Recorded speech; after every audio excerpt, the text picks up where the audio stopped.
Hey, everybody. Thanks for joining us tonight. We are going to be discussing near-death experiences, essentially people who have died, crossed over to the other end, saw what it was like, and returned to tell the story about it. Some fascinating stories and accounts, and a lot of similarities between different people all around the world. This is not isolated. This is a very large thing. And we are joined by our friend Mindy Tautfest, who has experience in near-death experience, and she's going to give it an explanation from her perspective, as well as some of the things she's learned. And she's also written a book about this. So we're going to get into all of it. So if you've ever wondered what it's like to die and come back, today is the show for you. So let's get into it. We'll be right back.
Welcome back to Quantum Ladder Podcast. My name is Louis Borges. Joining me as always, my good friend and co-host, Mr. Marquise Williams. What's up, Louis? This is going to be another fun episode. We get to talk to somebody. I love when we get guests because we get to pick somebody else's brain from the outside on some of these topics. So I'm excited about this one. I'm really excited about this one. And I know the audience is going to be excited too. So sure. It's one thing to discuss a topic, especially something as personal as a near-death experience. You really want to speak to somebody who has gone through that. There's only so much us as researchers can do, but better to hear it directly from the source. So thank you to everybody out there listening right now in the world of YouTube, Spotify, Apple Podcast, and the Unexplained network. If you want to watch this live every Thursday at 9 p.m. is where you can find us. And of course, the replay is always available.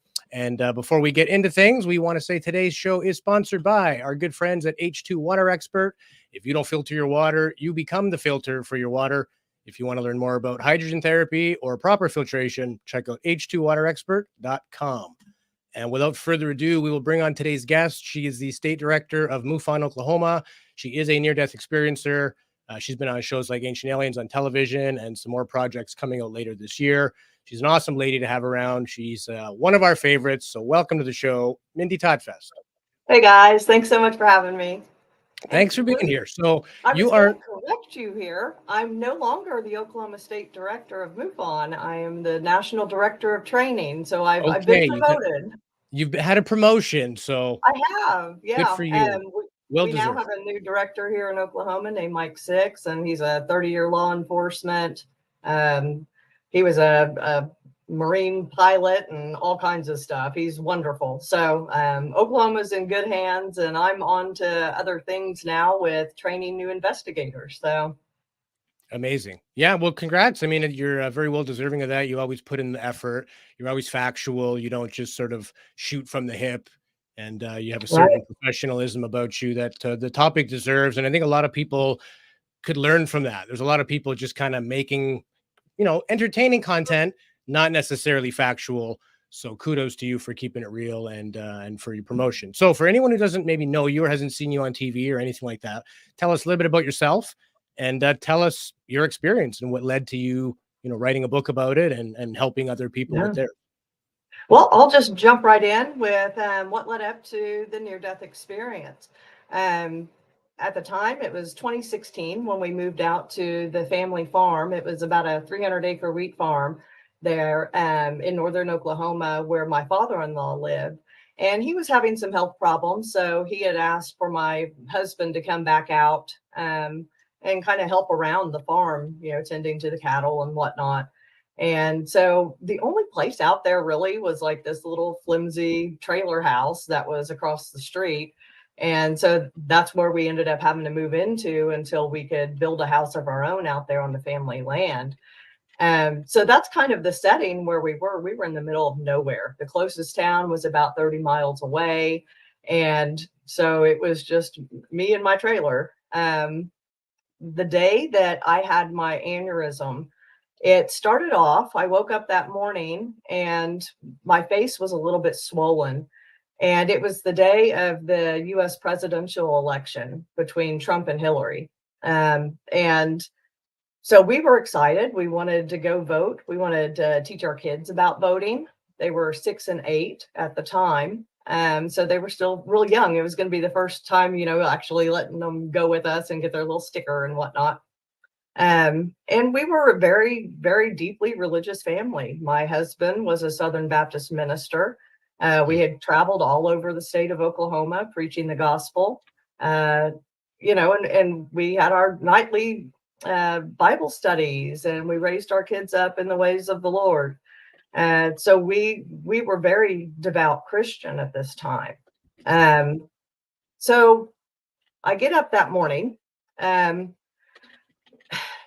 At the time, my husband was working at the local school, which it was like a one-room school, one building school for K through 12, just out in the middle of the country.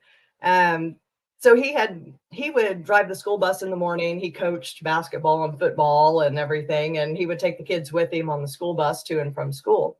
And they had left out early that morning before I had gotten up and discovered kind of that swelling that was going on. So I took a picture and I sent it to my husband, and I said, hey, something's not quite right. I might be having like an allergic reaction or something. I had an underlying condition called Ehlers-Danlos syndrome, which was a genetic connective tissue disease. And it can cause, all kinds of stuff. One of the things related to it is allergic reactions. And so that's really what I thought I was dealing with. My husband said, well, why don't you take a Benadryl, go jump in the shower, see if that, relieves it some, comes down. I wasn't in any pain. So it wasn't any big bother to me, really. So I do what he says. And as I'm getting out of the shower, I go and sit on the couch, and I'm looking to see if there's any early exit polls coming out. Because by this time, it's probably 4:30 in the afternoon. I'd just kind of gone about my day and, no big deal. As I was sitting there, that's when I hear this loud gunshot go off inside of my head. And instantly, my first thought was that I had been shot through that little flimsy trailer house. There had been coyote hunters out around the area in the days prior. So I thought, oh my God, they've shot through this flimsy house and shot me in the head. And so prior to this, I had been an ICU nurse before I had my children and everything. So I was trained as a nurse. So I started trying to assess, my ABCs, what's going on. I tried to focus on the back of my head to see if maybe I had blood running down the back of my head. And I couldn't notice it. So I couldn't figure out where exactly the trauma had happened. And so then my thoughts turned to, okay, this has got to be an aneurysm. And knowing my connective tissue disorder, almost everyone on my father's side has died of an aneurysm. So I knew that was more than likely what we were dealing with. And this all happens within a flood of seconds that you're trying to, it's almost like your thoughts speed up, you're trying to assess really quickly, because I knew I was in immediate danger. I was there by myself, and I knew that this was a very critical thing that had just happened. So as soon as I realized, okay, this is probably an aneurysm, the next thing I feel is like an electrical avalanche is the best I can describe it. And it was like a peeling away from the top of my head down to my feet. And it was like a peeling away. It was horrific pain. So I start turning inwards. I feel my head kind of bobbing, and I said, okay, I'm dying, like right now. And I look at the front door. I have it open. I'm waiting for my kids to come in and give me hugs and kisses and tell me all about their day. And I mean, I just had like a flood of thoughts of my children coming in and discovering my body. And so I immediately start turning to prayer. God, please do not let me be the worst thing to ever happen to my kids. Don't let them discover my body. And then I'm thinking of my husband. My husband's not going to do well with it. You know, he's so tenderhearted. He's never going to get over this either. And so I'm in deep, deep prayer. God, if I can survive this, please let me survive this. That was my worst fear, was them finding my body. So as I'm reflecting and praying in deep, deep prayer, the next thing I do is I stop and I looked around. And that's when I realized I was surrounded in darkness. My first instinct there, I realized, okay, I wasn't in any pain. I wasn't in any distress. So I was trying to figure out where I was. My first instinct was to put my hand out in front of my face. And that's what you see on the cover of the book, is that hand in the darkness, because I was trying to determine if it was dark or if there was just nothing there where I was. And I couldn't see my hand. So my next instinct was to start clapping. So I started clapping and I couldn't. And that's when the realization really sunk in. I'm dead. I've completely crossed over. I didn't have the leaving of the body that some people have, where they can actually see themselves or anything. I think I was in such distress and in such deep prayer, I didn't even notice whenever I left. I didn't know until I was already there. So my next thing that I'm doing, I'm sitting there and I'm wondering, okay, maybe my loved ones will come. I'm waiting for my grandpa and my grandma to come greet me. I'm waiting for Jesus to come and get me. I'm waiting for a tunnel of light. And I'm thinking, okay, you know, I can deal with this. I've passed. Now comes the good part. And I kept waiting and nothing would happen. Nobody came. And so the longer I'm sitting there, the more distressed I am, because I'm trying to figure out why. Where is everybody? You know, why am I left alone? And this is one aspect where I've gotten some criticism from the Christian community, where they're saying, well, maybe you weren't really saved. You weren't, you know, you didn't have enough faith. And I want to stop that right now and say, I had perfect faith. I was so expectant. I was waiting on my Savior. Everything in me was waiting and desiring heaven. And I had put my full faith in Christ that he would come for me. That's why it was so soul crushing for me whenever he did not show, because that's all I had over there. That's what I had always believed. Jesus will come for me. You know, I'm over in his domain now. And it didn't happen. As much as I wished it would have, it did not. And I don't think that it was any lack of faith on my part. I don't think that it was any evil doing on my part. And that's something we can get into later, with kind of the repercussions of having this kind of an encounter, back on this side of the plane.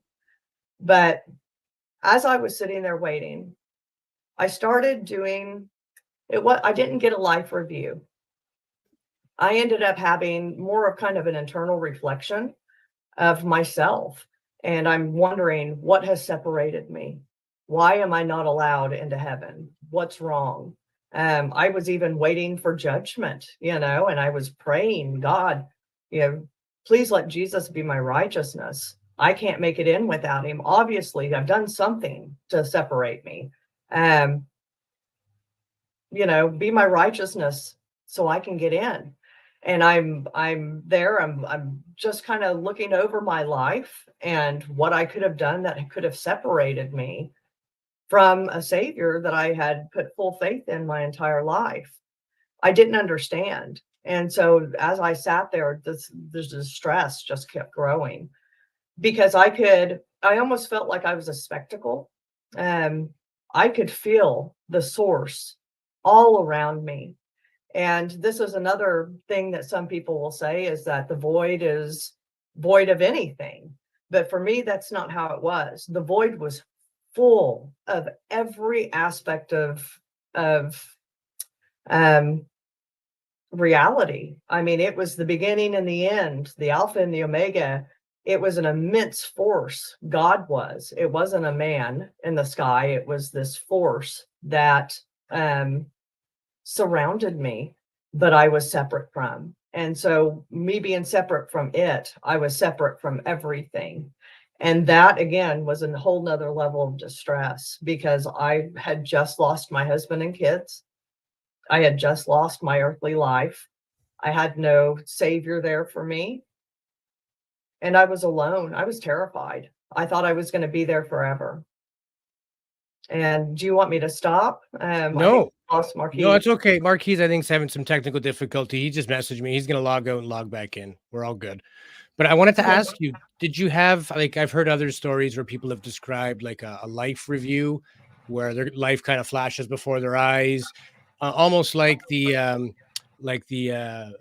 old, like, Charles Dickens, or like the Christmas Tale, where the ghost of Christmas past shows you around, like, these are all the people that you wronged, and this Right. is how these people's lives were negatively or positively affected, kind of variations of a life review. Did you have anything like that with your experience?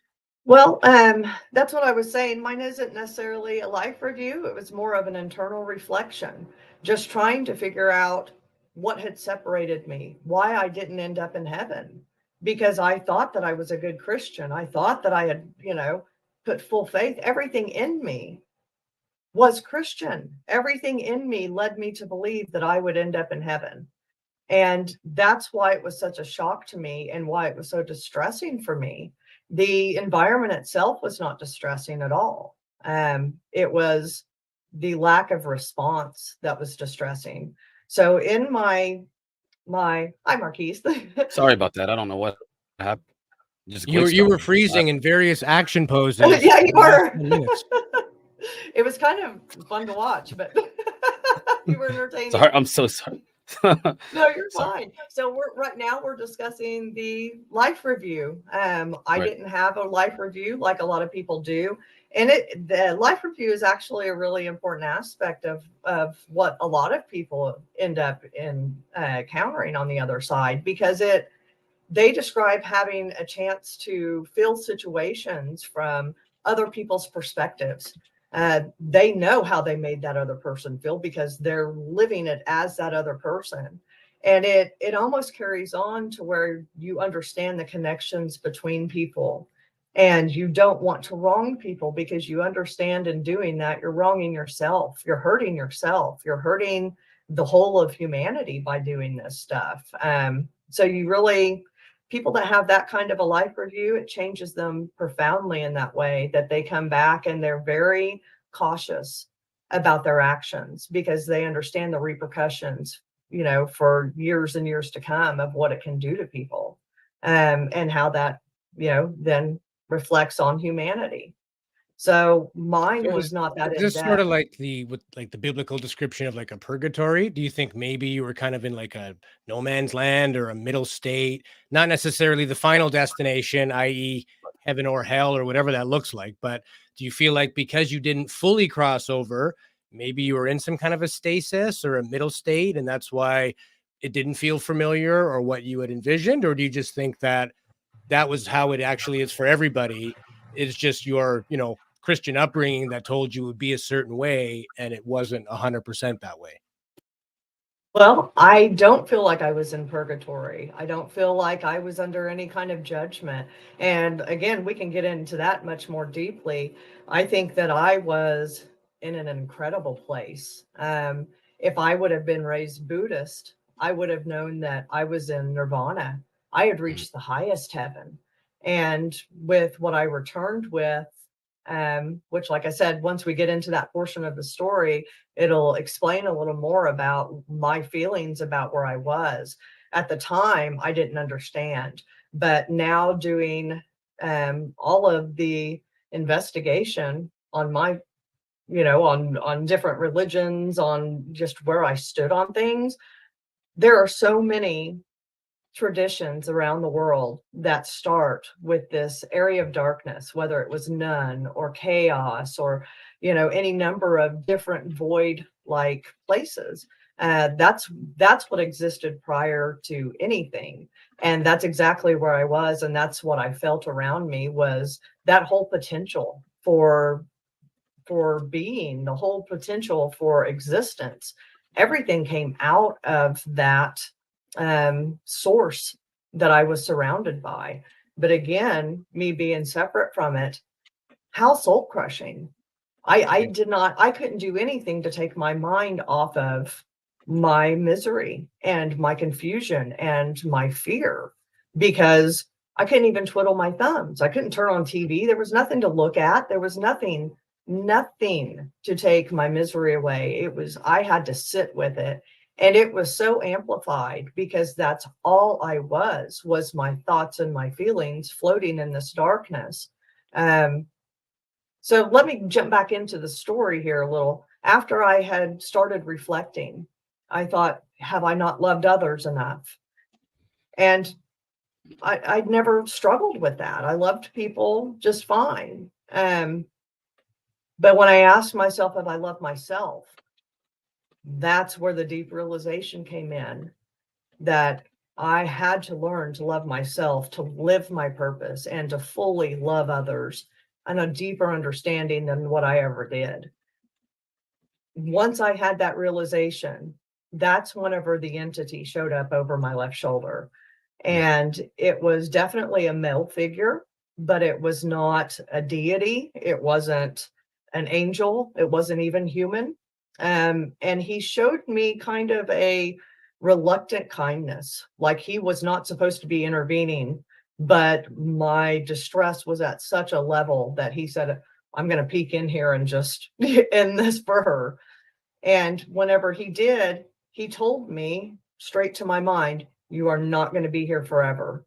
And I was instantly relieved, because I thought, okay, someone else is here and I'm not here forever. So these are two major things that I was concerned about that was finally relieved in that moment. And as soon as he did that, we started sailing off to the left.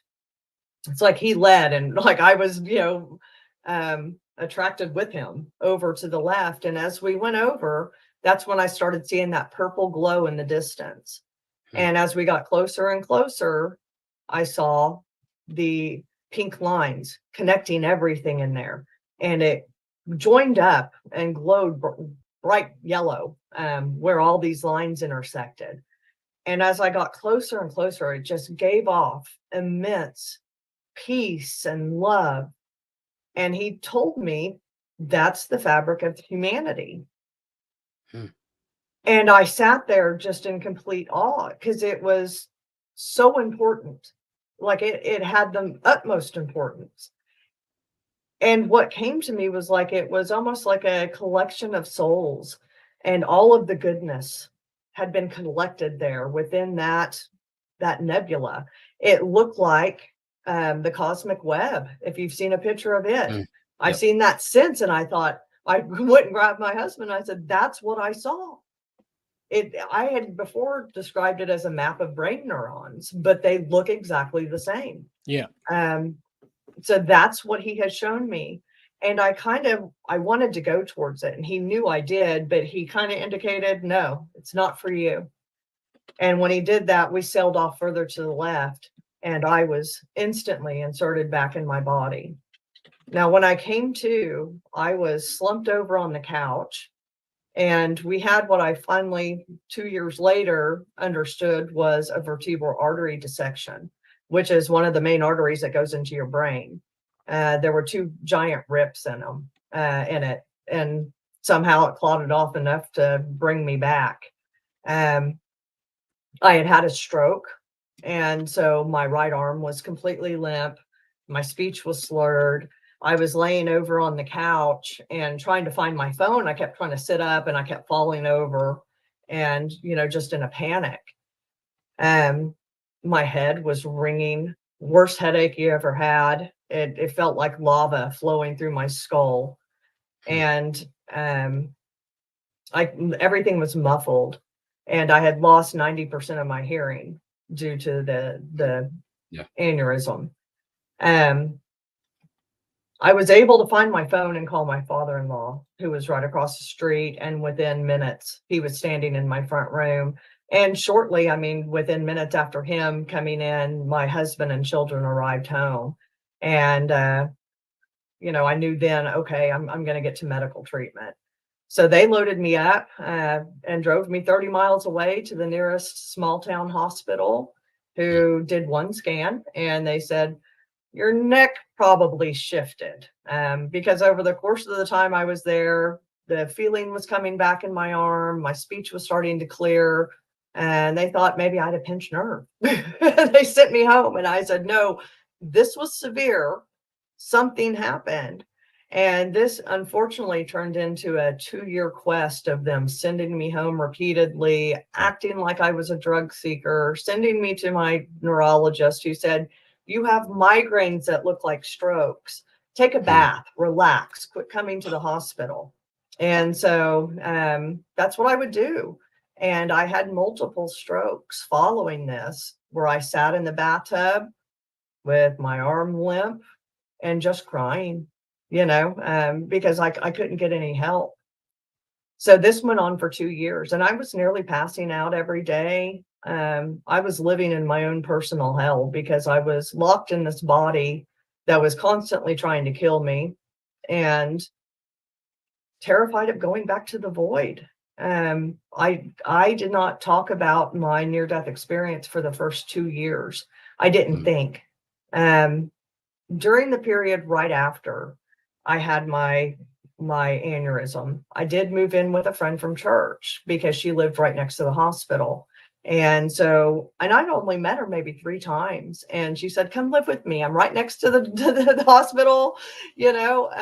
And we sat up and we had TV marathons and stuff at night. But I guess she said I was waking up having terrible nightmares. And so she would get up and sit with me, and I would pause the TV, I guess, and turn to her and start telling her about the void. I have no memory of this, but she has, you know, full memory of all the little glimpses and weird things I was doing at the time. But that was a really horrible time to have to leave my husband and my kids.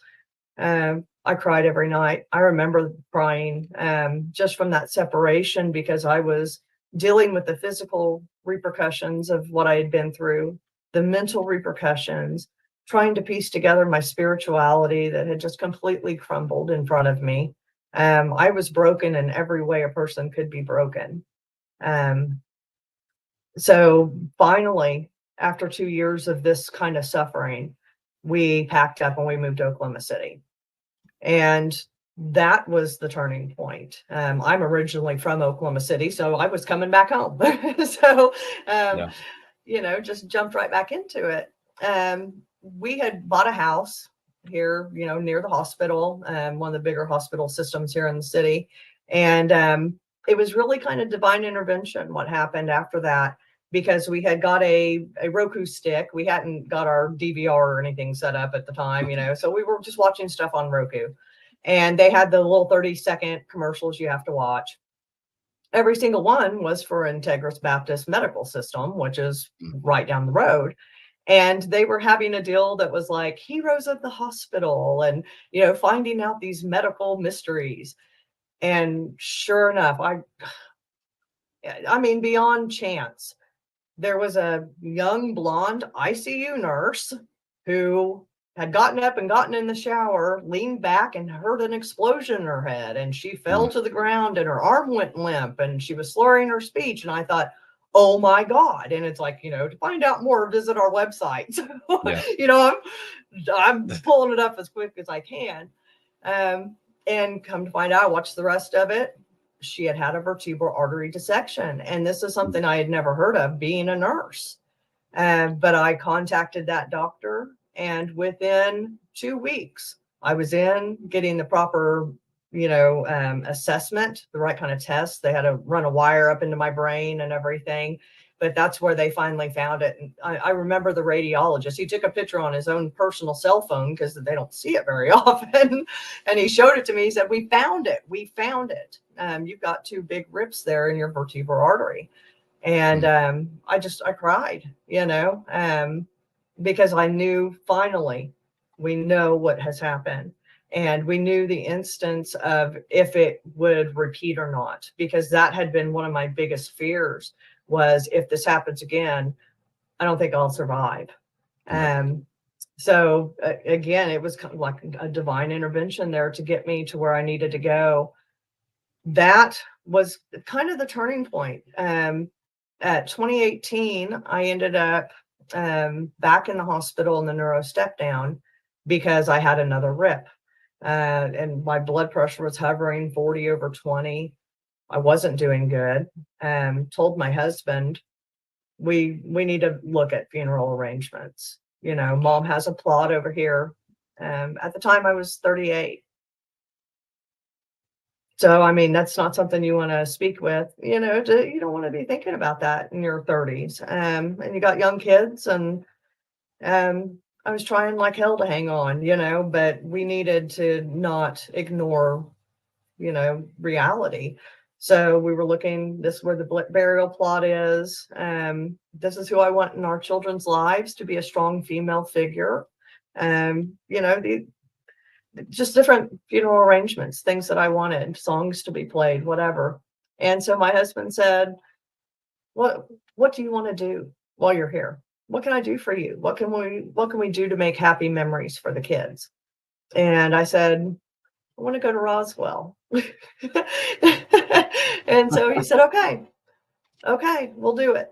And so he looked up when the festival was that summer and planned it out. And so we went to Roswell, and he knew this was part of when me and my husband had first met. He knew I was having, problems with hauntings and shadow people and stuff like that, and had questions about it. And then he had messaged me on MySpace, back in the MySpace days. And I know.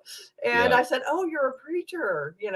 I'd love to talk to you and ask you about some of these weird things that I've been going through since childhood and why they won't go away. And so that's why we had even met up in the first place, was to discuss these kinds of things. So he knew that my life had always been a little more weird than the traditional Christian.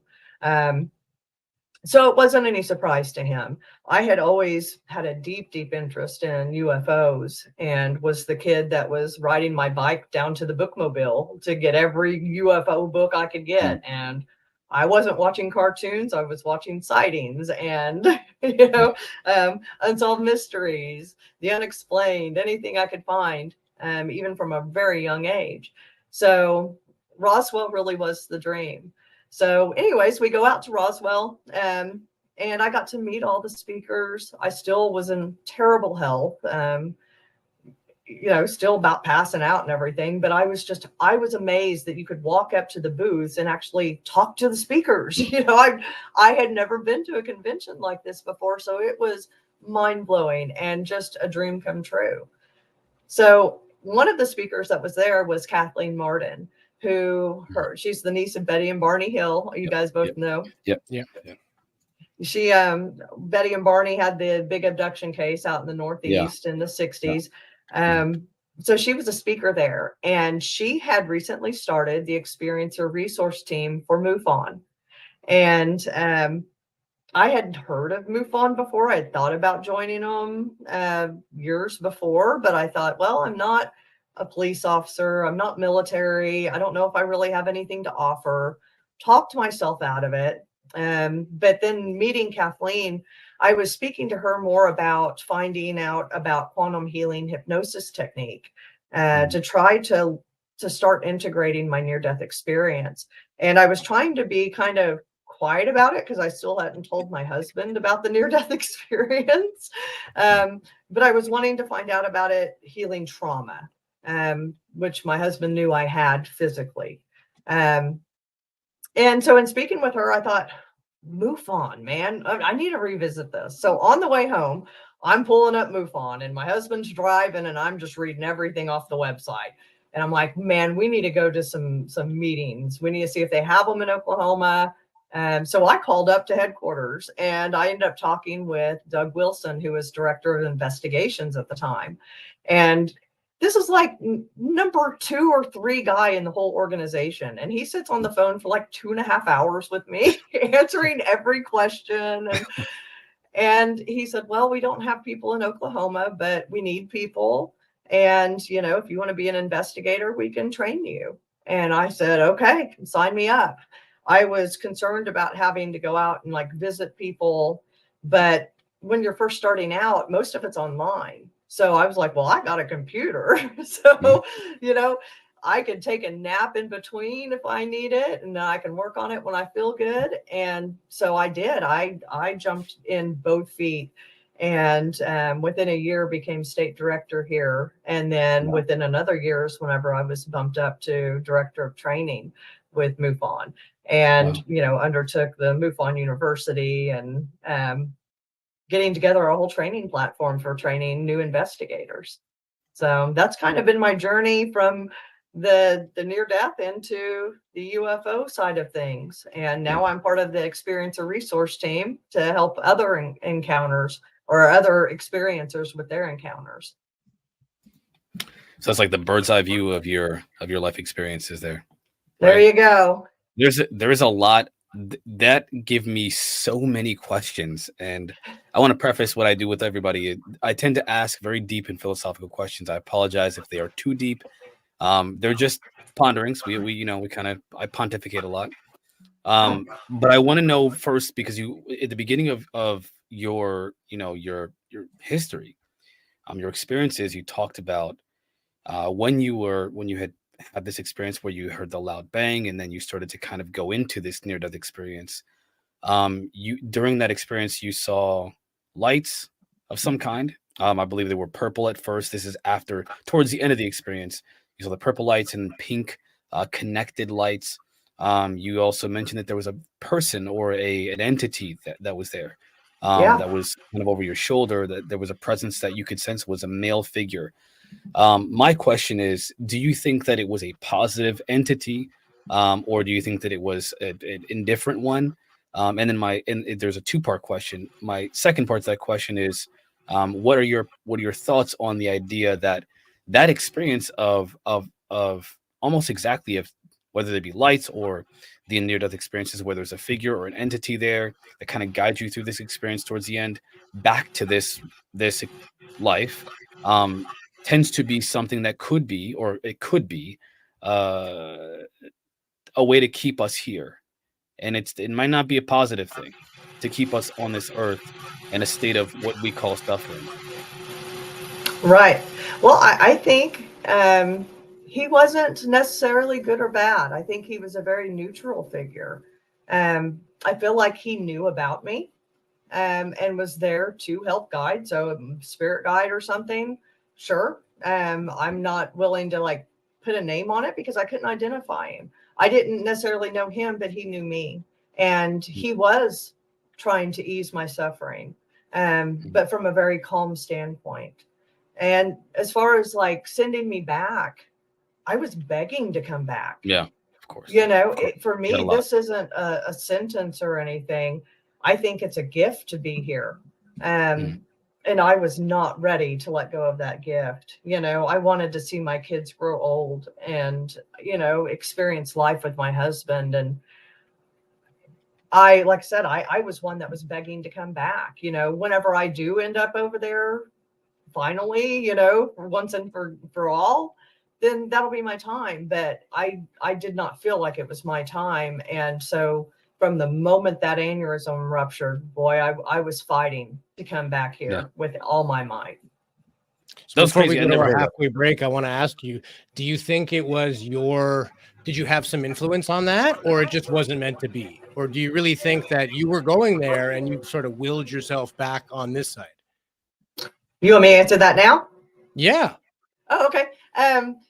No, I think that it was just predetermined. And like I said, we can get into that even. I think that where I went and when I went was predetermined. I was supposed to go directly to the void. That's where I would get my deepest understanding and learning in. It would have been a whole different Mindy if I would have returned from going to heaven and having everything I wanted. This facilitated much more deeper exploration and soul searching than, a heaven scenario. And if I would have gone to hell, I think I would have been a basket case. So where I was exactly what I needed. And I can see the wisdom in it now. Awesome. Fascinating story. We're gonna cover more. Marquise, anything quick before we go to our break? Yeah, I apologize. I need to clarify. My question I don't think it was very clear. And I apologize for that. There was an episode of Star Trek a long time ago. This is old school, okay? Where one of the pilots, one of the crew members, she ends up dying. And when she dies, she meets this person, this figure that she recognizes. And there's a light in the background, kind of like a tunnel. And he's kind of offering her everlasting life and peace and this very, very positive, eternity of experiences for her. But she resists it. And ultimately, come to find out, it's actually an alien race that their whole purpose or their kind of thing is that they wait for people, human beings specifically, to die, beings all across the universe to die, and our spirit or whatever it is that we have, soul or whatever continues on. They stop us so they can feed off of our soul. And so I kind of went with that idea that I literally, it's been circulating all over Twitter lately. So I figured it's a relevant question to ask in the moment. That's where I got that question from, for the most part, is the idea that I've heard this in the UFO community, in the near-death experience community, in the spirituality community, that there's a theory that when we die, there's entities waiting for us to kind of reincarnate, and to keep cycling back and forth into this reality versus going to wherever you're talking about, which seems very different to what I've heard anyway, which could be a positive place. Right. Well, and are you speaking of like the soul recycler that's supposed to be on the moon and everything? Yeah, yes. She knows about exactly, this stuff. I know exactly what you're talking about. But I didn't get any sense like that when I was over there. This entity was neither, it didn't wish me malice or, goodness. It was very neutral. And besides intervening to try to calm my fears and then revealing this amazing fabric of humanity to me. I don't know why he showed it to me, other than to bring that knowledge back here and share it with others, because it's another piece of the puzzle of what happens after this life and what, back to our full existence, the nature of our existence. And that's something I get into in the later chapters of my book, as I returned with a whole feeling like I had re-entered the matrix, that I had been inserted into a holographic simulation here. And it took years for me to reintegrate my mind and my consciousness back into this reality, even though I wanted to be here. It's almost as if I could see everything in ones and zeros. Wow. It's amazing. I mean, you read about it, you hear, some tales, but when you actually hear it in depth from somebody who's really put in the work to understand it and make sense of it, it's far more strange. It's cool, but not cool. It's, something to look forward to, but also terrifying. It's just the whole, realm of all of it together. It's quite the thing. And I hope it never happens to me. But in the second half, we want to get your perspective on how it's changed your life, sort of how you viewed the whole process of death and what you thought it would be like versus what it was really like. So we'll go through all that. We'll take our 5-minute break. Everybody refill your coffees, and we'll see you all back here in 5.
And we are back for the second half of Quantum Matter Podcast.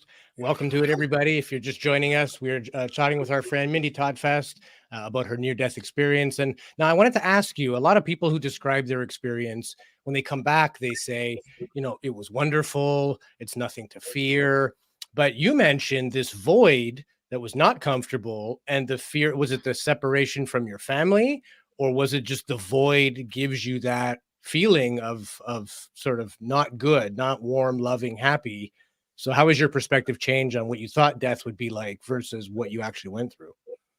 Right. Well, I don't think that the void, and I've said this before, it did not wish me any harm. I was not distressed when I got there. I wasn't distressed when I left there.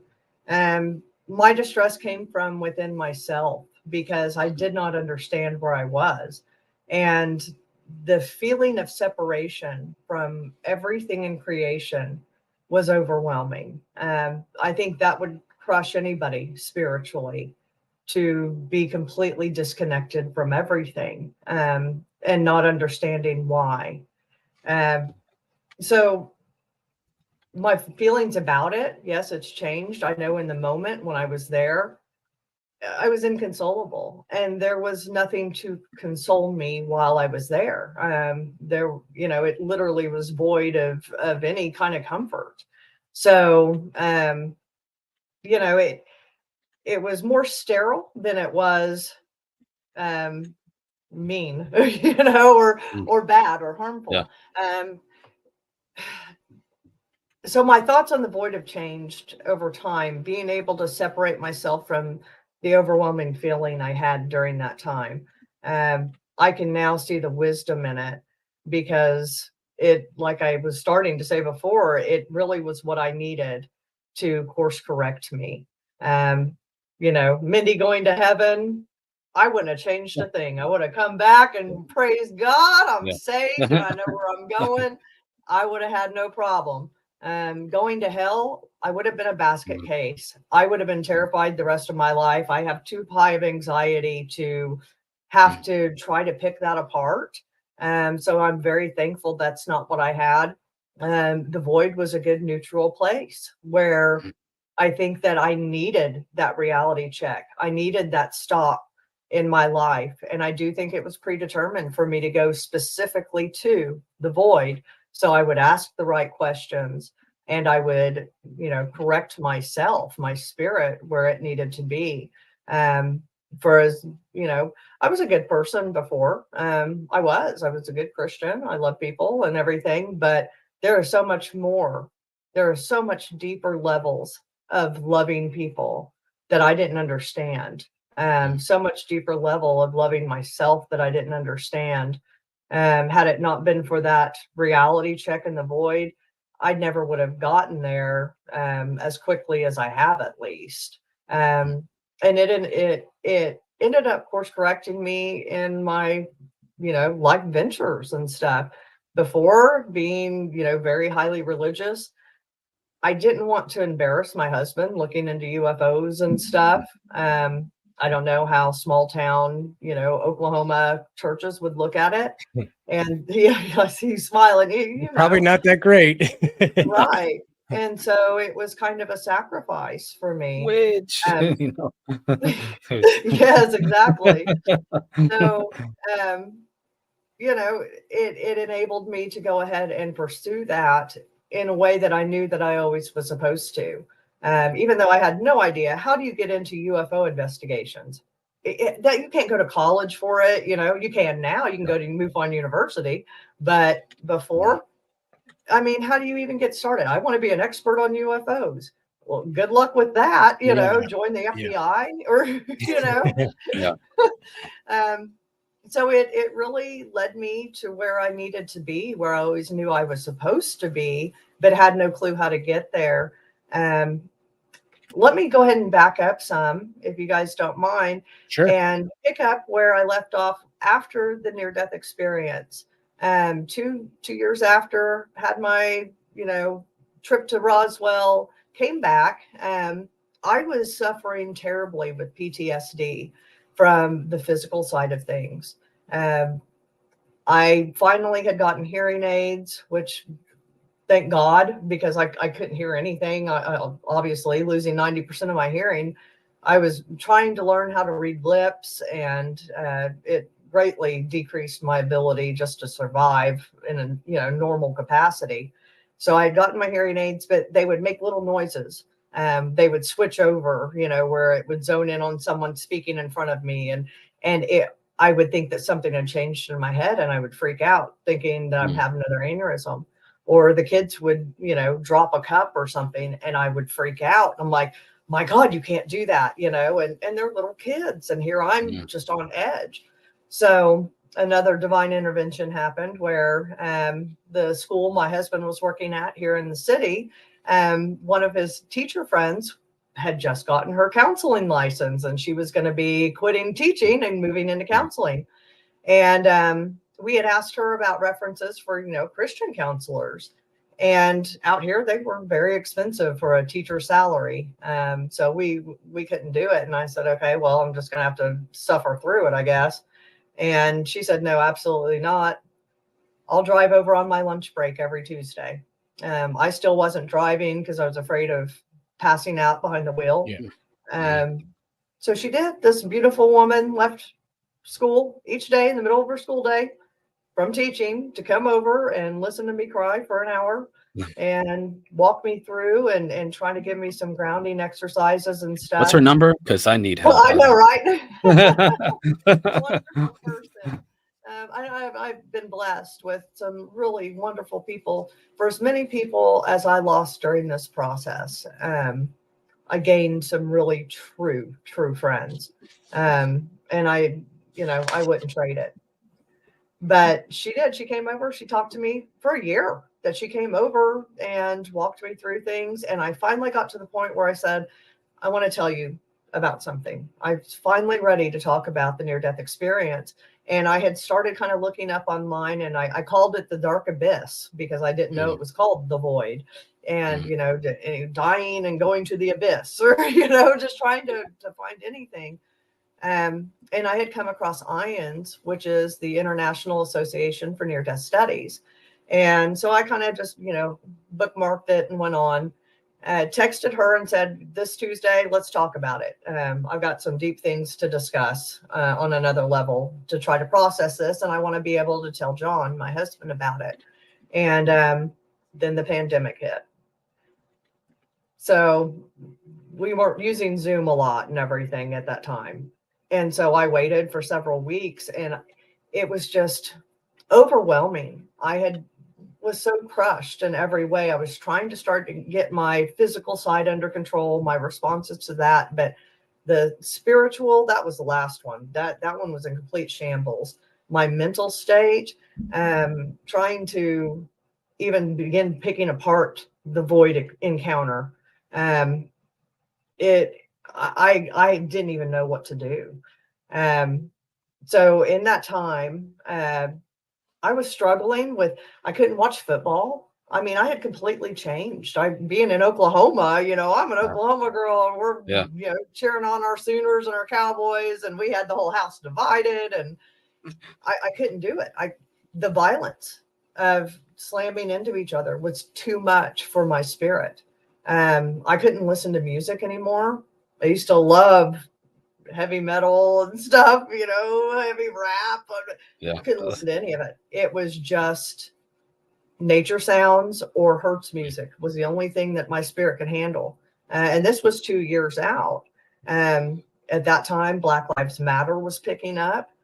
The divisions, I couldn't watch it. It crushed my spirit to see such injustice. And I mean, you see me almost tearing up now.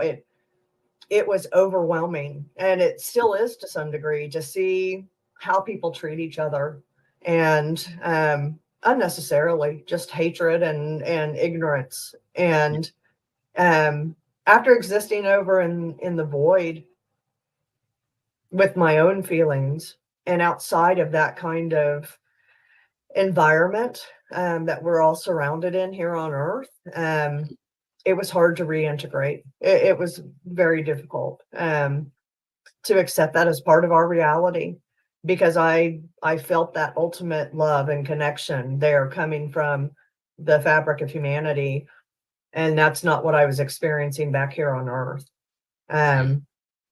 So I finally got to the point where I told my husband, look, I've got to talk to you. He was in the kitchen cooking dinner. I was sitting on the couch. Kids were sitting on the couch next to me. I didn't even care at this point. And I said, look, I died and I didn't go to heaven. And I just ugly cried for a couple of hours, explaining to him what exactly had happened and what I had been going through, what I'd been hiding, and how ashamed I was, because here I am, pastor's wife, going to the void, you know. Thankfully, my husband, I wasn't scared to tell him because I was worried about his reaction to me. I was more worried about what it would do to his faith, because he was always so very strong in his faith. And I knew what it had done to myself. I didn't know what it would do to him. And I didn't want to put him through that. But I couldn't hold it anymore. And he said, it's okay, babe. We're going to figure this out together, which was incredible, because even people that have positive or radiant near-death experiences, 80% of marriages end because people have changed so drastically due to what they've encountered. So it may have helped that I was silent for a while. He saw the changes in me, and now he understood why. And so he went on and signed us up for IONS, for their online sharing groups, and said, okay, let's do it. And it was just over Zoom. We went to that first one, and I kept turning off my camera because I was ugly crying. And I'm sitting here listening. You know, there's a group of maybe 30 people, probably 5 or 6 have had a true near-death experience where they actually had a death and dying crossing over. Others may have meditated and reached other realms, or others might have been sitting in just because they were interested. So it was a whole mix of people. But listening to the ones that were talking about their near-death experience, everyone had had a radiant experience, and they were struggling with integrating those into their lives. But here I am, this horrible person with a dark encounter, and it was hard to relate. It almost made me feel worse. They were extremely understanding, compassionate. They all, you know, put up hearts and everything, and reached out their hands through the cameras, and, you know, tried to show support and love in the best way that they could. And I appreciated that. So it was nothing against IONS. It was just, I wasn't the right fit for that meeting group, I think. Which now I was so happy to see this last month. I went on and looked, and they now have a distressing near-death experience group specifically for it.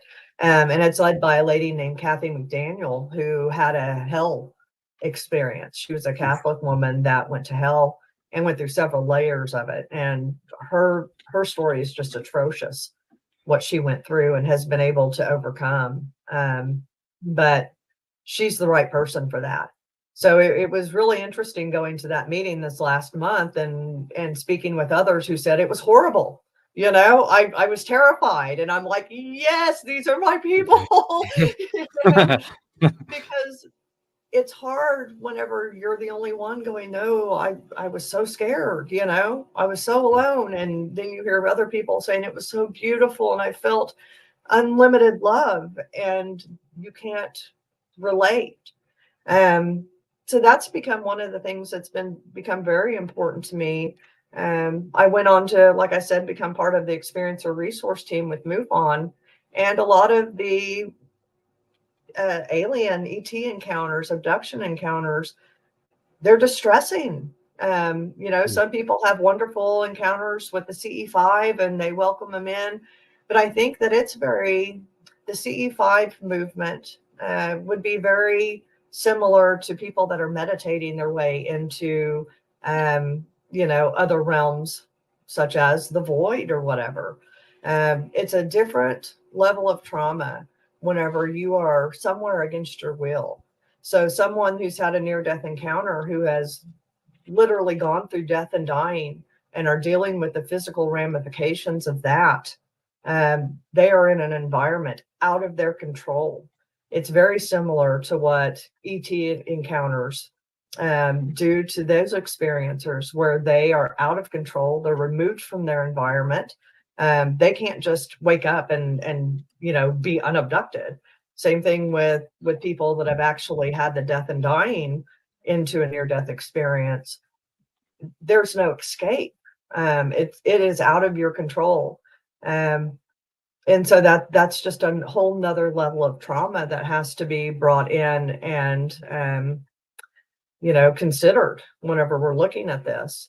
Now, on the other side of that, whenever you had a distressing encounter, a lot of times we aren't met with love and joy. Like I said, I've had Christians ask, about the state of my faith, questioning if I was saved.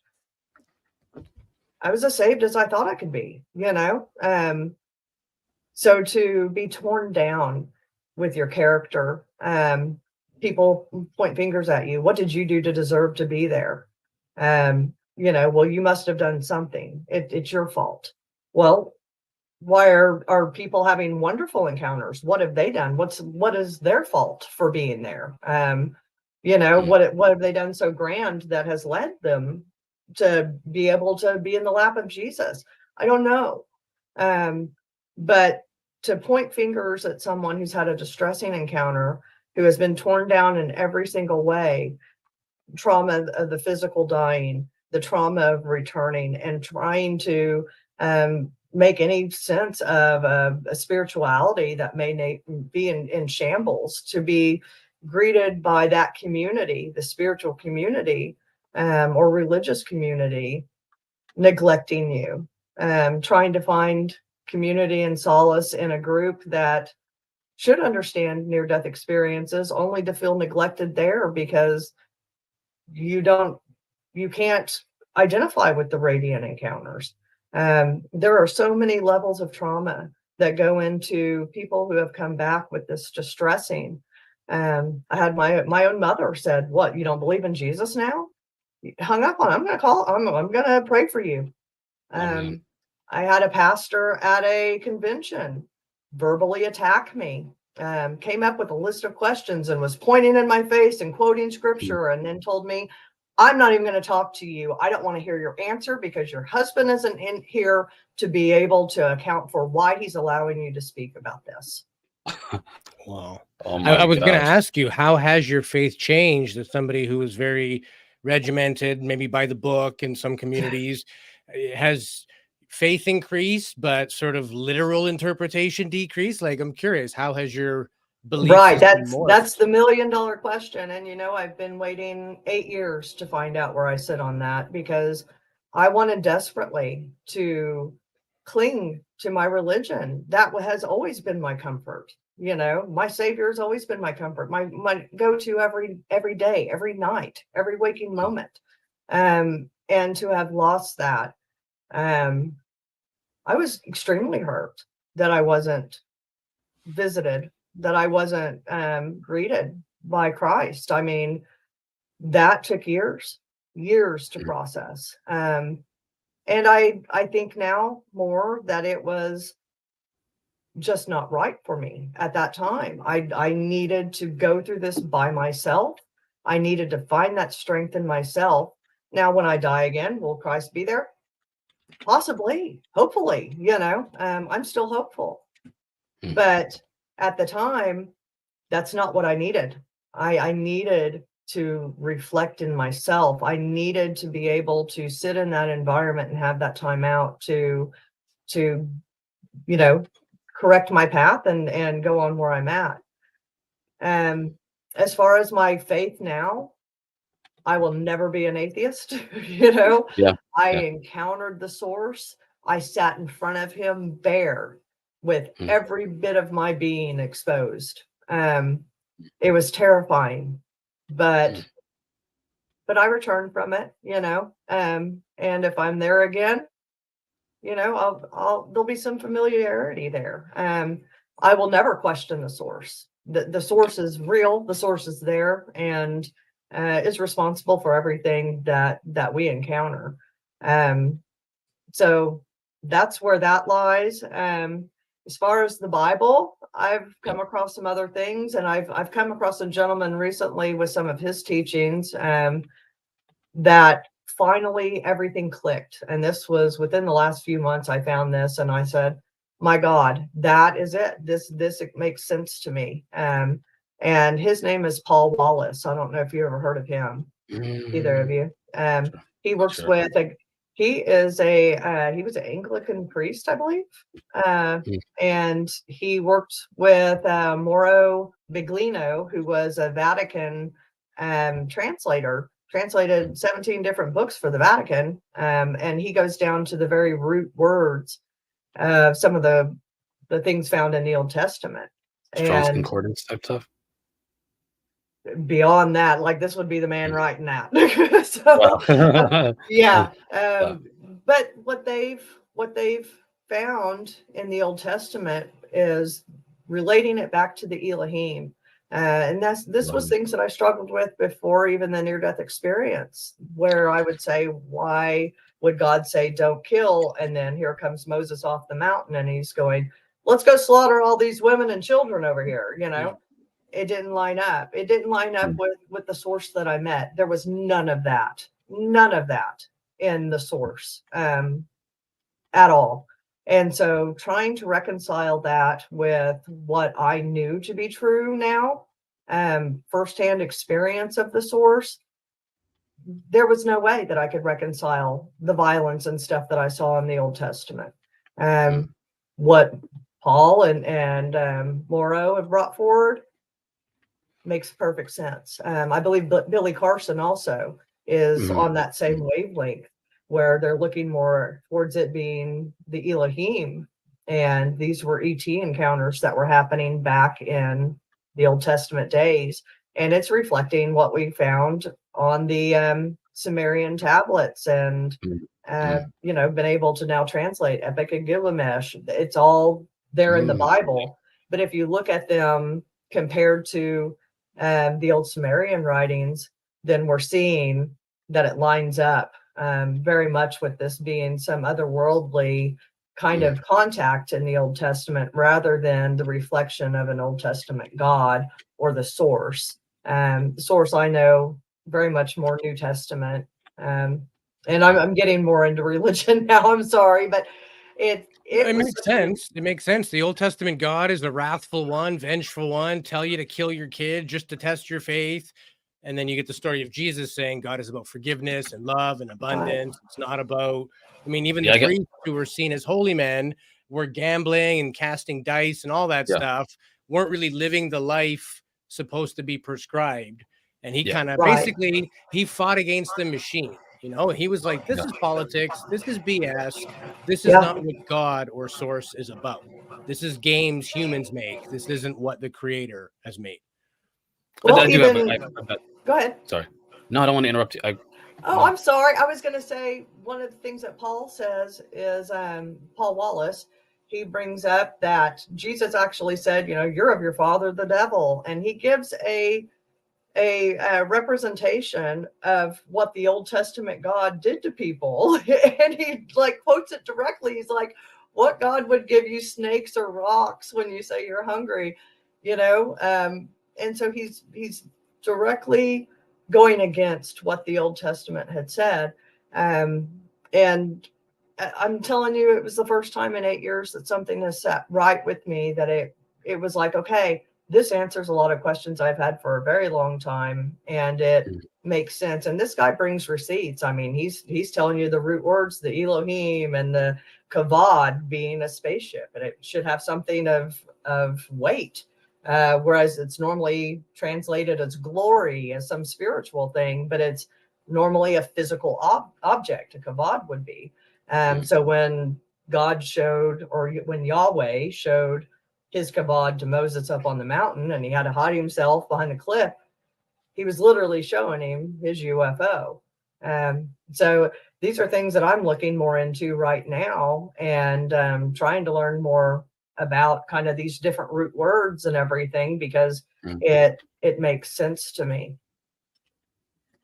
Yeah, I've so much. There's not even enough time to talk about a lot of the things that were mentioned. So there's a couple things that were talked about. I'm going to try to condense my response here and my question with you. So the first thing is you mentioned a lot about predetermination and the idea of heaven and hell.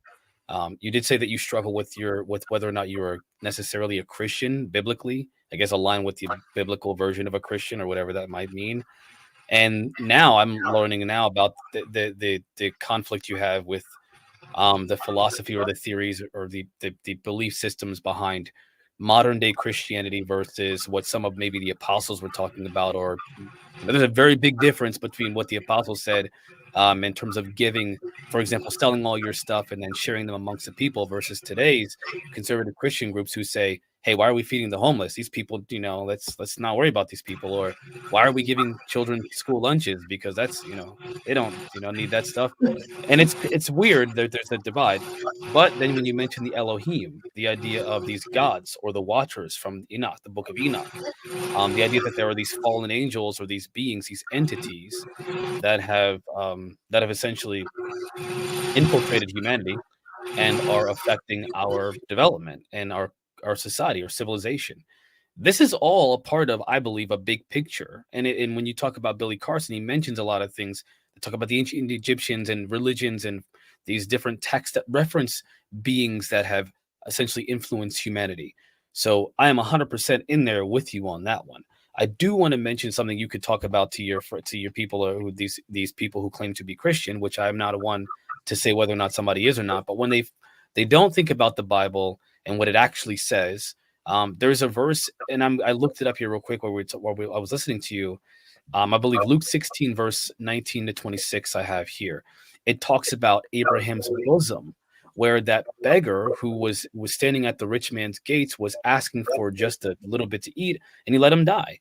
He died with boils on his body, and he ended up going to a place called Abraham's bosom. And he was literally, at least according to the Bible's verses, being held by Abraham.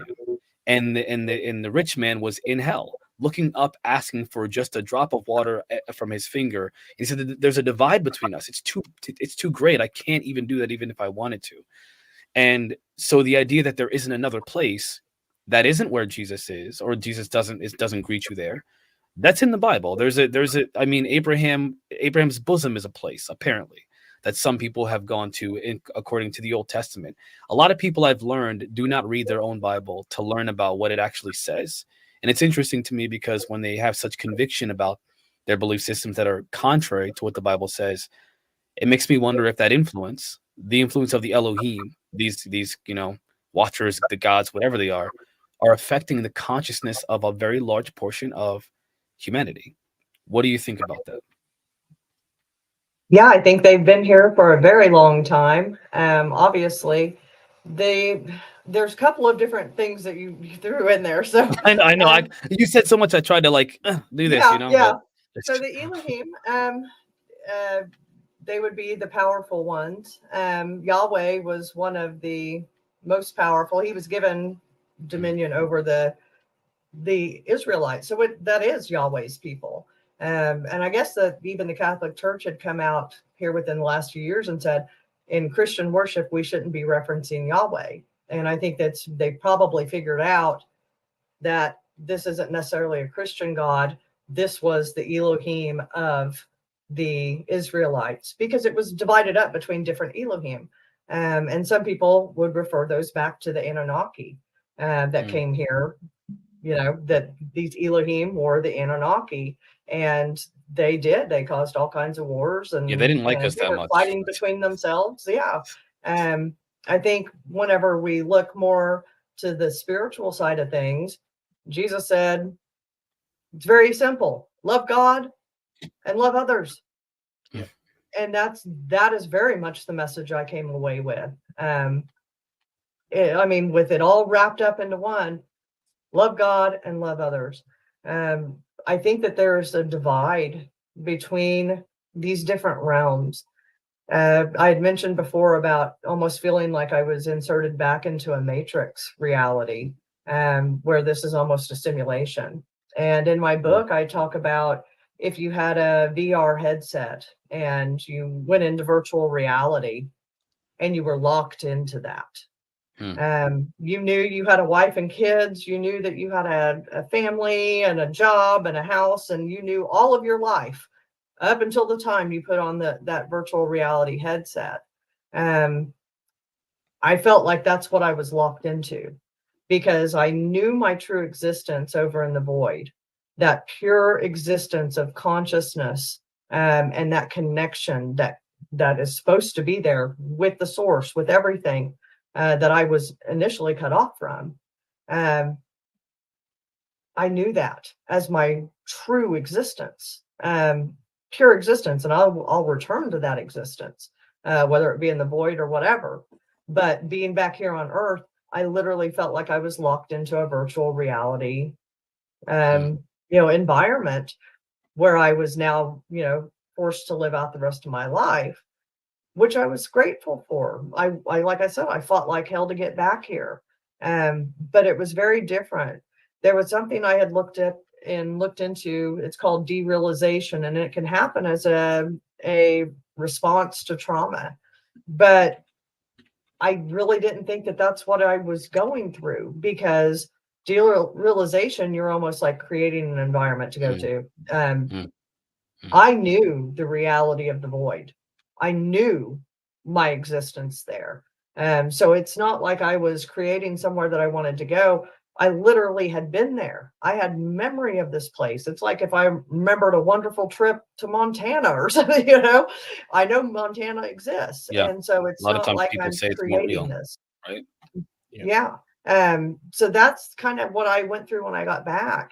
I very much believe that heaven, hell, these different realms, I think they're different simulations that are being run by the source to be plugged into. And where I was behind that veil. I was behind the curtain with the great and powerful Oz, watching from the control room. So that's why I didn't go to another simulation. I didn't get that, virtual reality on the other side. I went to the source. I went to where it all is being projected from. And so that I think that in the end, I went to probably one of the more mysterious places that a person can go to. And was given a very, very high privilege of being there. So yes, I was fearful at the time. But now I see the wisdom in it, and I'm grateful for it, because I can now come back here and just share that message of love each other. God is real. The source is real. And there is so much more to our existence than what we ever really want to talk about in normal day life. We're too worried about paying bills and, being a slave to the system. And, we've set up this grind where we have to work for 60 years, 70 years, and we'll never be able to pay off our homes, and our children are in worse condition than even we are. The problems go on, and it keeps us from looking back at the true root of humanity. And sometimes we've got to slow down and do that. And I think that sometimes these little glimpses that we get from those of us who've been able to go to the other side from a near-death experience, those of us that have had encounters with ET, with other entities, non-human entities, have had abduction experiences, those all serve to work together to remind us of this greater reality that surrounds us and that we're aware of, but we have to put off in search of just survival at this point. Yeah. I've got a few video clips I want to play here. The first one I found was fascinating was an atheist who went through a near-death experience, and then that changing their perspective on things. So let's take a look, and then we'll get everybody's thoughts. My body, looking at my body, and there was a light leaving my body, and I just sort of said I must be dead. That was what I thought to myself. I tried to wake up my hospice caretaker who was down the hall, but of course, not having a body, that I couldn't. The minute I realized I couldn't wake up my caretaker, ended up back in the room that my body was in, and suddenly darkness closed in all around me. And I tell you, that was the scariest feeling in the world. It felt like hell. I fell into a deep, dark hole, as it were, almost like a black hole. And it seemed like there were many others in this same hole with me. I saw a pin light of light. It was almost like a little star in the blackness, but it was so far away. But almost immediately, my life review began. And my life review for me began as almost like a holographic movie in this darkness all around me. Once I got out of what I call the hell hole or the black hole I was stuck in and did make my way to the light, it was an amazing experience because something very similar to a guardian angel actually appeared to me as I called out. And I was calling out desperately for help. And I realize now that this was the metaphor for my own higher self, was reaching out to me. The only thing I could relate to something like that at the time was an angel because of my upbringing. And it was an angel who brought me to the light. But as I went to the light or the, quote, tunnel, was part of it was going to the light and the other part of it was coming from the light. And as I was moving up, I sort of realized that the column of light going up was all the people that were dying at that time. And the other side of the same light, actually it was the same light beam, so to speak. I was moving up a light beam, so to speak. On the other side was all the souls coming in, being born.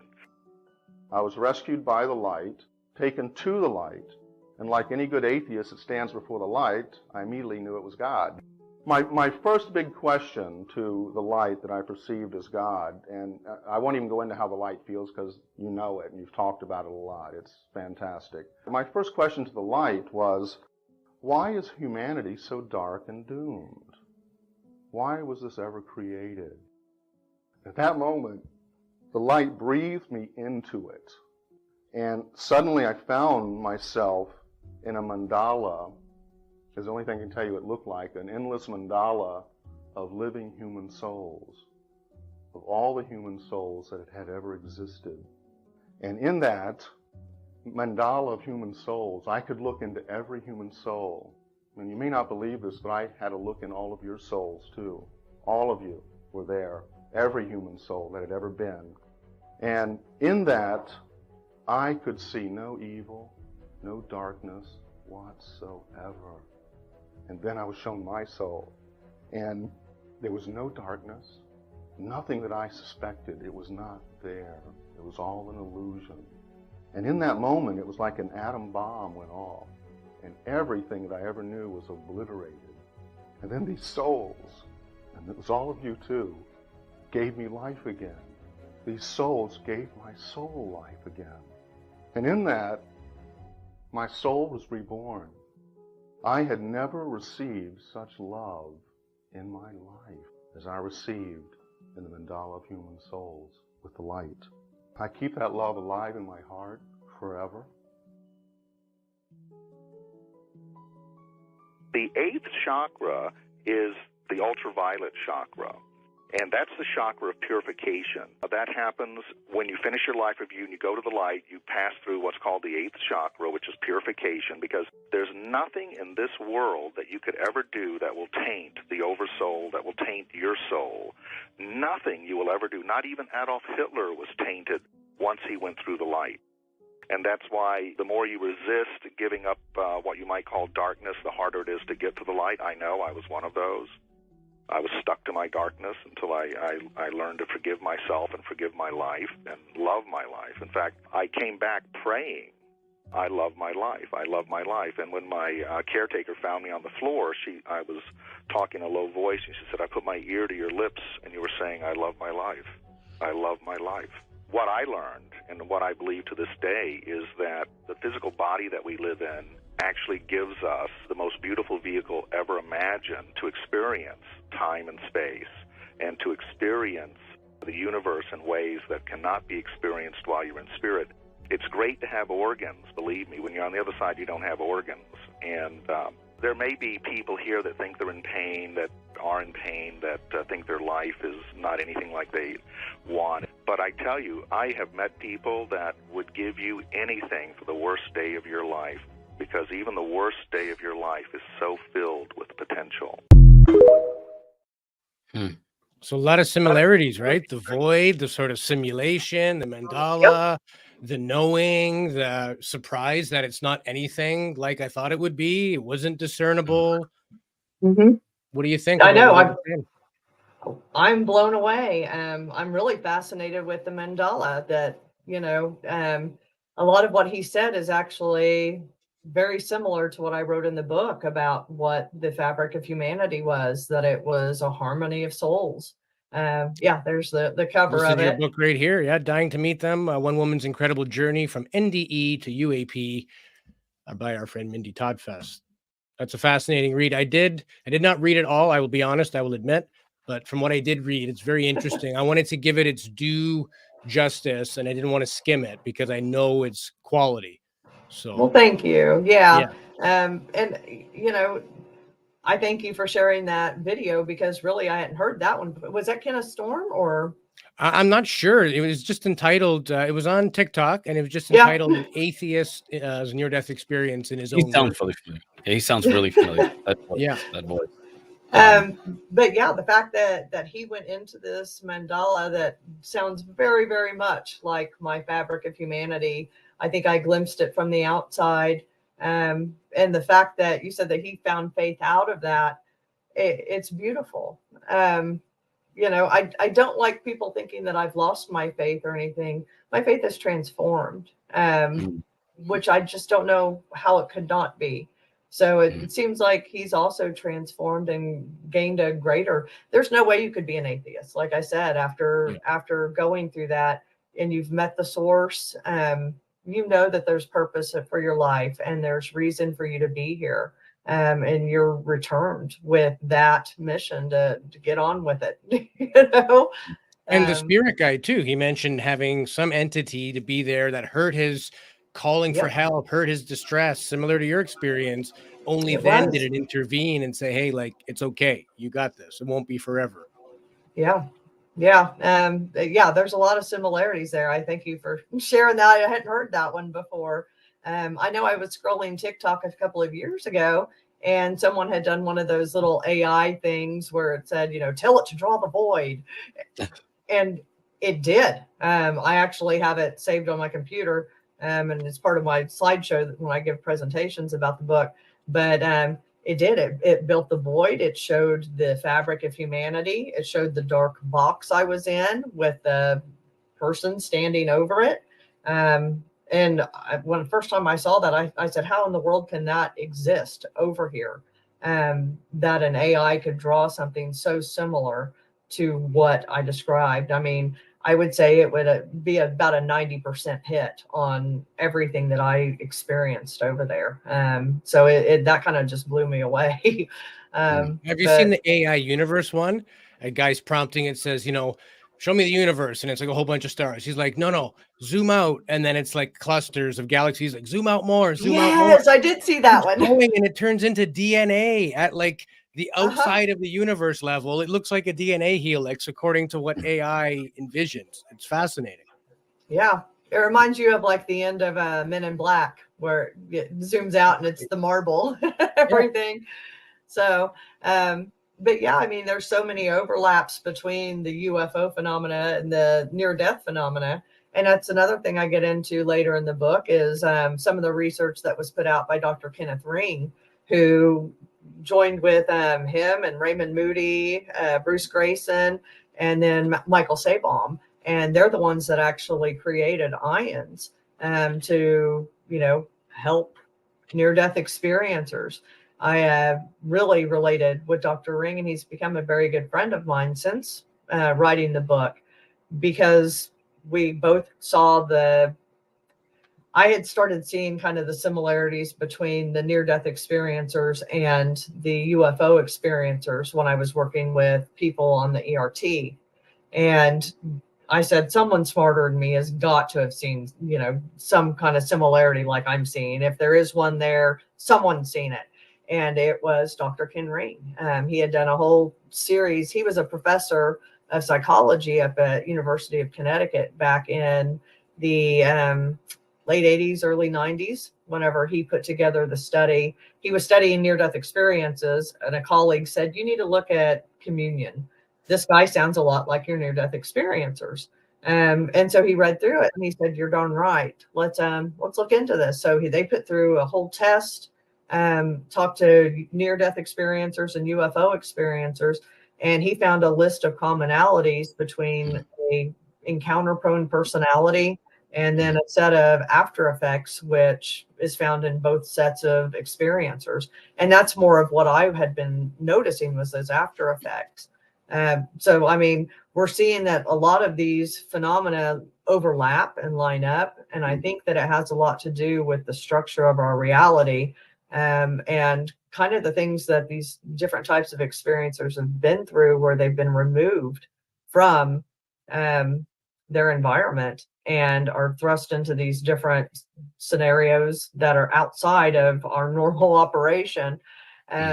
So it affects us, not just mentally, but I mean, even physiologically, with, lights turning off and, street lights going out. Yeah. I blew up a couple of microwaves. I fried a few laptops. The list goes on. And the hypersensitivity, emotional hypersensitivity, and even just hypersensitivity to noises and lights and whatnot. There's a lot of things that we see that run concurrently between both types of experiencers. So there's still so much work to be done, but Dr. Ring was on he was well ahead of his time with the things that he was looking into. And now we're finally seeing a lot of people coming out in droves looking into consciousness and just how it runs between all of these different phenomena. Yeah, I was thinking about the movie Contact with Jodie Foster at the very end, whenever she saw her father, and it was a depiction of her father, and he was on this beach. This is after they built after the signal gave them instructions on how to build this machine to contact them, and he grabs a handful of sand, and this is my memory of this moment. And the sand is, as it's falling through his fingers, he says, "You humans are, kind of holding on to this the kind of frivolous way of life." And that's kind of the depiction that I get of this, not necessarily a void, but a place, I don't know, like a place between. It's not just, it may be when we die, and this is just my thought, and I'm curious about your perspective on this. The part of us that still exists afterwards goes somewhere. Maybe because we're obviously going somewhere. People are going somewhere. They're experiencing something. Whatever this experience is, it's located somewhere. I don't know how else to say it, but it may not be, where we experience space and time. It may be something extra dimensional or interdimensional, or outside of time and space, but still a place of some type. That's kind of my impression of what that void might be, and it may be different for each person, maybe. Well, I think you're correct that, like I had said, I think they're different simulations. Now, what happens once you cross that threshold? I have no clue. I haven't been there. Yeah. I haven't been there yet. So what happens after final death? Do we go reside in heaven? Do we go reside in a hell? Do we go reside on another planet and we're kind of recycled, or are we reborn here? I get asked a lot about reincarnation, and I don't know. I don't have any memory of reincarnation. I wasn't shown a past life or anything. So I really wouldn't know how to weigh in on that more than anybody else. But, I think that these are different dimensional things that we're seeing. And I think some of the ET craft and whatnot are interdimensional, extra dimensional, inner earth. We can go down that whole rabbit hole. But, I know that, and I have to give the little disclaimer here that MUFON doesn't subscribe to anything, any particular route for these coming from, but Mindy Tautfest does. So, and I think that it's coming from several different places. But anytime that I'm speaking of my experiences and relating it to anything that I've done with MUFON, I have to be very clear that MUFON is very open as far as, what these could represent. I tend to look more into the interdimensional side of things because I think that there's been a connection maintained with that source consciousness that they're able to manipulate. And we've got to get back to integrating spirit into science because we have separated those two out, and it's done us a great disservice. We've heard that a lot of the craft are flying or have been flown using consciousness, that it's controlled with their minds. Either we have that kind of technology or we're still continuing to ignore it. But that's when real breakthroughs are going to come, is once we can reintegrate that spirit, the energy of spirit, with our science, instead of saying, this is physical over here and then the spiritual we'll put over here with the church. We've got to bring those back together if we ever want to move forward. You mentioned science. I wanted to get a clip from somebody prominent in the science world, just sort of on their take on Nde'S. So I've got one here from Neil deGrasse Tyson. So let's take a look. When people have these near-death experiences, okay, or one where they're dying on a table and they commonly described, they leave their body and they look back on themselves, okay? That's a thing going, that's something, okay? Right. Let's investigate this. The test for whether you really left your body or whether you were hallucinating it, get some writing that faces the ceiling up above your body. And if you're floating above your body, above that piece of paper, when you come back to life, you should be able to say what's written on that piece of paper. And that is yet to happen. Sometimes he's a hard guy to like. I mean, I like him as a storyteller and as a physicist, but I can't talk aliens or God with the man because I would punch him in the face. We joked on another episode that Marquis hold on. We did not, just to be clear, we did not joke about that. I only went along with your scenario. I'm not going to let my friend get beat up by a giant, physicist, so. Yeah, if I were to instigate a fight with Neil deGrasse Tyson, you would be obliged to help me. And the method we would do that would probably involve a third party, right? You grab the arms, I grab the legs. He's a big guy. But I think that's oversimplified, right? Like, write something on a paper, and if you can't remember what was written on the paper, you're hallucinating. Like, that's as if people know when they're going to die. Like, that's a ridiculous. Yeah. But I've got to agree with the man. I think that there are scientific ways to be able to produce results. I know I've heard of that before. I don't know if someone, I guess he's saying now that no one's ever been able to do it. It would be a matter of being able to line it up right at the right time and saying, hey, if anything happens, make sure you look down. But what about people that cross over during an operation? They see the operation. They hear the doctors talking about golfing on Sunday and random stuff they would never normally know, or astrally going someplace, witnessing something that is impossible for them to know. Like, I get it. It's just based on what somebody says. But if the data says they have info they shouldn't, you can't really throw the baby out with the bathwater. There's got to be something to it. Right. But we have to also, there has to be science behind it. Yes, I, being a nurse, absolutely, I want some science behind it. If I could provide you with science behind everything I'm saying, I absolutely would. And I hope that Neil would go on to try to devise different experiments to be able to, prove that these are real once and for all. And we're getting closer and closer every day. With some of the studies that they're doing now in consciousness and trying to transfer it over to, other animals. And I mean, we're doing all kinds of incredible stuff in science today. It's only a matter of time before we are able to bring back things and say, okay, yeah, this kind of proves they did go to the other side. Now we know that, people can die and come back. We're able to resuscitate people at greater and greater lengths than we've ever been able to do before. So that's, the study of near-death experiences is only 50, 60 years old, that it's really been brought to the forefront with Moody and his book. So we've got a long way to go. And I, for one, am grateful for people like Neil that are looking at ways. How can we prove it? We need both sides. yes, it's good to listen to near-death experiencers and what we have to say because we've been there, but then we also need that science to back it up.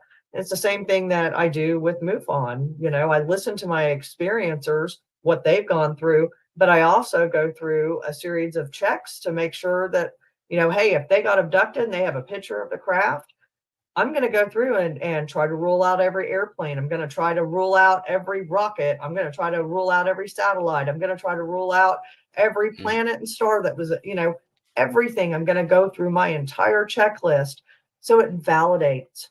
I can do the photo and video analysis on this, that if they turn it in, I can pull the EXIF data. I can see the exact time and date and location if they have that turned on. And all the pertinent information surrounding their encounter.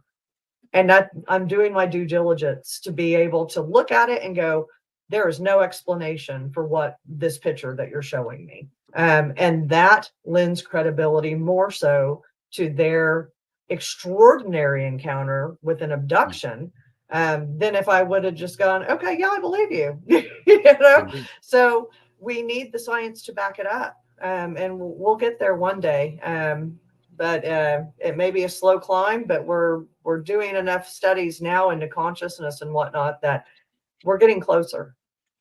And it gets rid of the debunkers, right? Now they have to debunk real science, not just somebody's account or anecdotal evidence.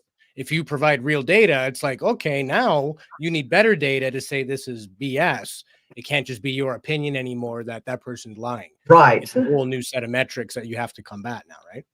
Yeah. And to be clear, like Neil in Louis' defense, Neil tends to dismiss, he tends to disregard, he tends to mock, and kind of like I think he's not being genuine with his approach to these kind of conversations. He doesn't think about them critically at all. He actually suggests not looking at the data because he doesn't think the data is even worth looking at. He disputes a lot of the experts, like the pilots who talked about seeing the UAP and UFOs or whatever. He disputes even their credibility. These pilots who've been pilots for decades, who've been highly respected and trained, and he doesn't have a respectful approach to those kind of things. However, I do agree. The Soul Foundation has done this with Gary Nolan in the collection of scientists who, Diana Pasulka and Jacques Vallée's been doing. He's the guy who developed what was, I believe, the precursor to the internet or something like that. So there is scientists who are looking at these phenomena, all of them collectively, by the way, as something that is unified, that they're connected in some way, from a scientific perspective. We just saw that Soul Conference where there was a series of scientists talking about that. So there are scientists out there. They are not doing what Neil deGrasse Tyson is doing, though. Just to be clear about that. Yeah, Neil is not a full science body. Neil is just Neil. Well, you have to extend some grace because it's outside of his sphere of experience. Right. It's somewhere that he's not comfortable operating, and that's okay. We need these naysayers. We need people to keep us genuine and on track. And it drives those of us like myself to do better on our side to be able to prove that it is a worthy thing to look into, which I think most of the population has caught on to now, that yes, UAP are real. Yes, we know that we can bring people back from the dead. So we know that these are real things. Maybe Neil's just not there. And of course, it's not good to antagonize people. Or to call in, to put people down or their reputations. I can't support that. But to genuinely question from a scientific perspective, we need it. We need both sides of the aisle because it pushes us to be better and to do better, to prove from our side of things that these are worthy causes to look into. Hopefully one day he'll get there. Yeah, for sure. Before we close out, I wanted to give you an opportunity to tell people where they can learn more about you, if they want to follow you. Again, the book is Dying to Meet Them, probably available everywhere fine books are sold. But tell the audience where they can follow Mindy. Yeah, they can reach me on my website, MindyTautfest.com. It's MindyTautfest.com.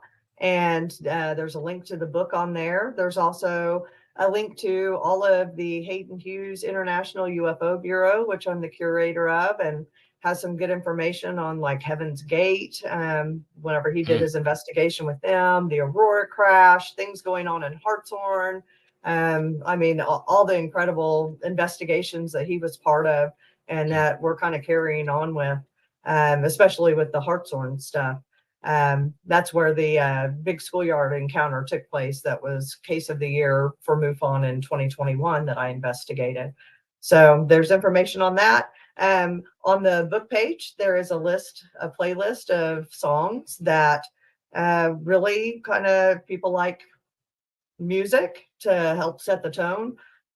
That's the music that completely spoke to me during the writing of the book and kind of reliving my encounter. And then if they want to get a hold of me, they can get a hold of me through that website or through my email, which is mindy.mufonok@gmail.com. Books available on Amazon, Barnes & Noble. Yeah. Awesome. Just anywhere online. Well, and you mentioned that Hertz music. Our previous episode was on binaural beats, brainwave entrainment, using these sort of ethereal sounds to align your brain and evoke change, relaxation, better sleep, clairvoyance, whatever. So it's cool to hear that you utilize that in your life practice. Well, maybe next time we can talk about the experiments that the U.S. government was doing back in 1983 with analysis and assessment of gateway process. And they were like actually a part two. They were trying to reach the great. absolute, which great. sounds a heck of a lot like the void whenever you read their write-up of it. So Right. they were trying to send psychic spies over there to get information from exactly where I was. Yeah, so, the whole Project Stargate, right? Remote viewing, all of that. Yep, It overlapped it into the plays same into all thing. of it. Yep. Yeah, that would be fascinating. We'll definitely set that up. Thank you so much, Mindy. Your story is amazing. Absolutely. It's detailed and in such a way that it's unique. I've never heard certain elements of it. It makes a lot of sense. I think if I had gone through the same thing in the exact same condition, I'd probably come out feeling the same way too. So good for you for still having some spirituality about you, but being more down to earth and real. And like, let's erase the nonsense. Let's just look at the data and let's form opinions based on good stuff, not conditioning that we've had, since we were a kid. So good on you. Thank you for doing what you do. And you're welcome back here anytime. Oh, thank you guys so much. I appreciate it. And I had so much fun with you guys tonight. Thank you. For sure. Yeah. And we will do a part 2. And thank you, everybody that was in our chat room tonight and joining us for all of our shows. We do really appreciate it. Give us a thumbs up if you like our episode and join our Quantum Club. The link's in the description. You can join for free. There's free content as well as some paid content. But either way, we want you to be in the club. We like to be able to share some extra stuff. We record another mini episode at the end of every full length episode. So I think we've got like 30 extra episodes on there right now. We just love doing this. There's no commercials in our show. So thank you, everybody, for joining us. And it's that time, Marquise, to cue our epic music, brother. So on behalf of our esteemed guest, Mindy Tautfest, my co-host, Marquise Williams, and myself, Louis Borges, thank you all for joining us this week. We look forward to seeing you again next week. Take care of each other, and bye for now.